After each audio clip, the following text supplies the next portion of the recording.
turbulent times in the mobile industry.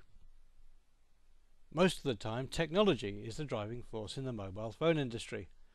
But at the moment, what seems to be driving the market is upheavals in the industry itself, resulting in what is a very turbulent time for businesses and customers alike. Google to buy Motorola. Google's planned purchase of Motorola Mobility for $12.5 billion left the industry in a state of profound shock. Motorola spun off its mobile phone business in order to see if it would sink, swim, or be taken over by someone else, so a takeover was not unexpected. But Google? Yes, almost all Motorola handsets run Android, but not in fact every single one. But as a manufacturer, Motorola Mobility is in a weak financial position. Perhaps the real reason for the purchase is Motorola's huge collection of patents, 12,500 of them at the last count, with a further 7,500 pending. Increasingly, the mobile market seems to be about who owns what patents for what technology, and Google actually owns relatively few of these in this sector. Although Google's Android partners are nominally supporting the planned acquisition, it must be crossing their minds that Motorola may get an unfair advantage. It may be that Google intends to strip Motorola of its valuable patents and then sell it on. We wouldn't fancy the chances of a post-Google Motorola in this case, and indeed the whole takeover seems fraught with dangers for both Google and Motorola. $12.5 billion is an awful lot of cash, even for a successful business such as Google. HP kills WebOS. Just days after the Google-Motorola deal was announced, HP announced the failure of its WebOS platform that it bought along with Palm, and terminated its smartphone and tablet business.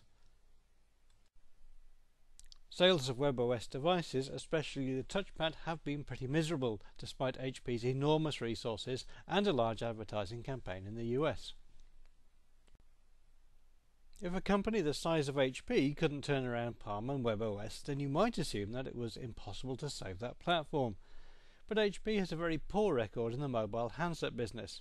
It failed to transition the iPac from a PDA to a smartphone line, and even more shockingly, it looks like it might sell off its PC manufacturing business despite being the world leader.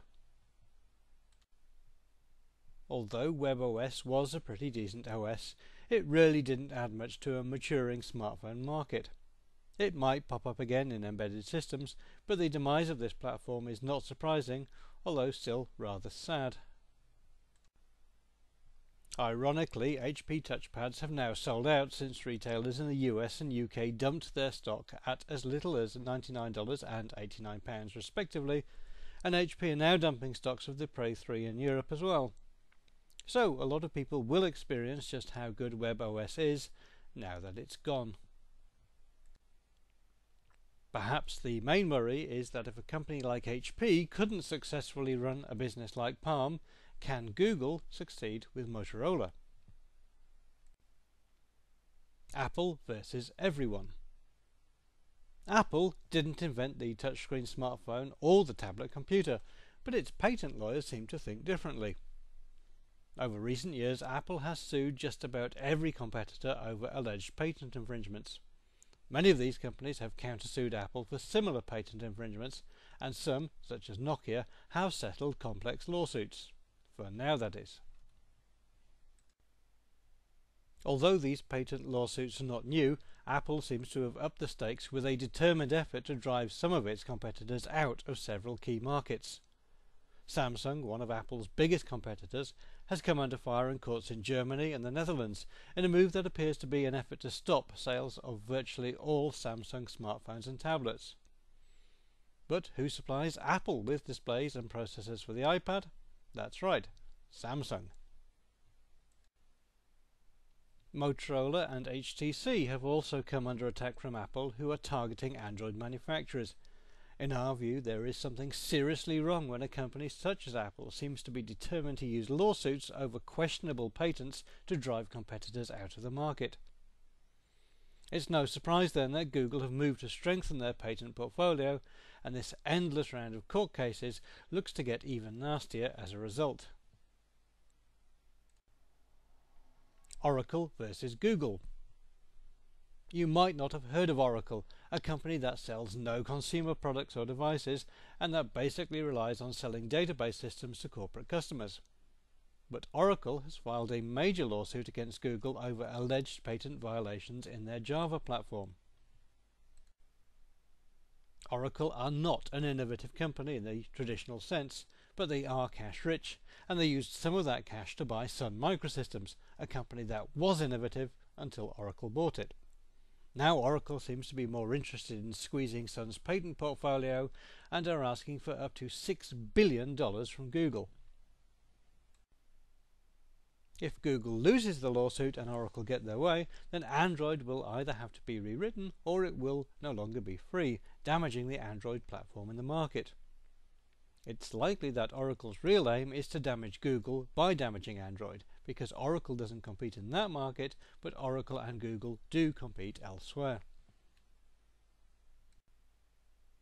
Microsoft and Nokia. Nokia's decision to ditch pretty much everything and go with Windows Phone is well known, but there have been persistent rumours that Microsoft might buy Nokia outright, which would be a bold move, but not an unthinkable one in the light of the Google-Motorola deal. Microsoft want to see Windows Phone succeed very much indeed, and taking control of what is still the world's largest mobile phone manufacturer may well help it.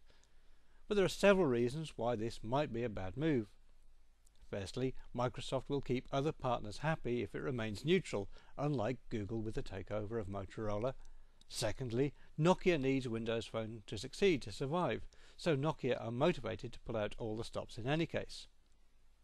Finally, even Microsoft might admit that they don't have a great track record with own brand mobile devices after the Kin disaster.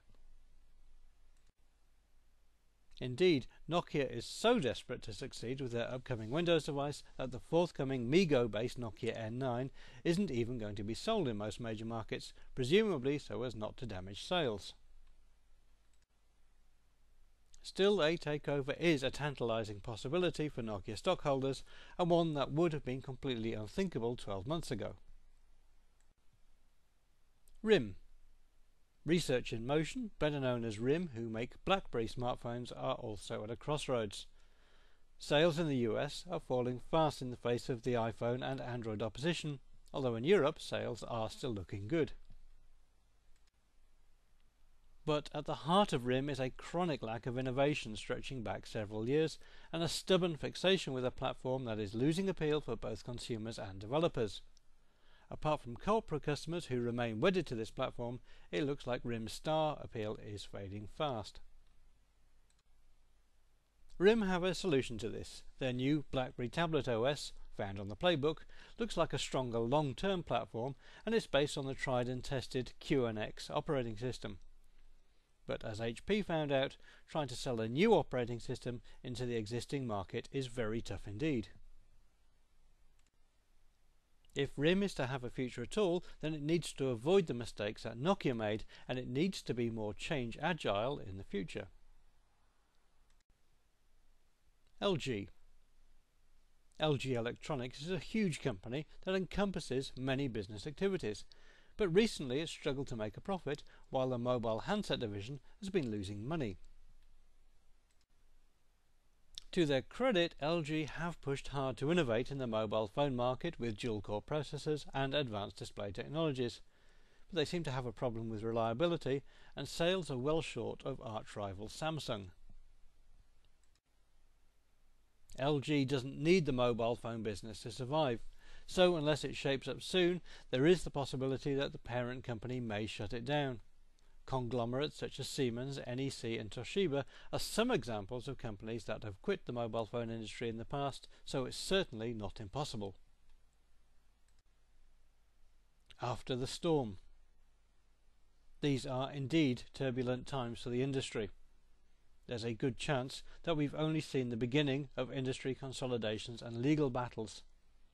The fight over patents may get much more brutal, more companies may fail, and in the end it's likely that consumers will be the ones to suffer.